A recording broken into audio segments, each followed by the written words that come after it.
Je pense que la guerre civile, mon cher, elle est déjà là.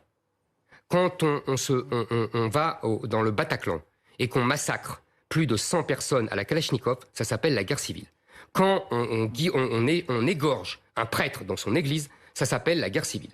Quand on égorge un professeur et que sa tête roule sur la chaussée, ça s'appelle une guerre civile. Frédéric Salabarou, l'ancien secrétaire général de l'Élysée sous le temps de Jacques Chirac, dit que c'est vous qui provoquez la guerre civile avec ses propos.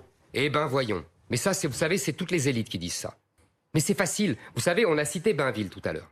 On a cité mais vous êtes en Attendez, mais je vais répondre. Alors qu'Alain Duhamel aussi vous répondre. On a cité Bainville tout à l'heure. Bainville disait déjà à l'époque, vous savez, en 1920, je fais très vite.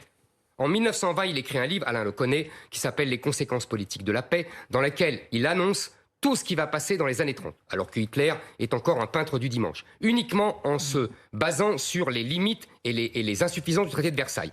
On lui dit exactement la même chose. Vous êtes un oiseau de malheur, vous êtes un prophète de malheur. Et il dit, les républicains, puisque ont l'habitude de prendre celui qui annonce les catastrophes pour celui qui les provoque. Il aura eu raison, il aura été prophète de malheur.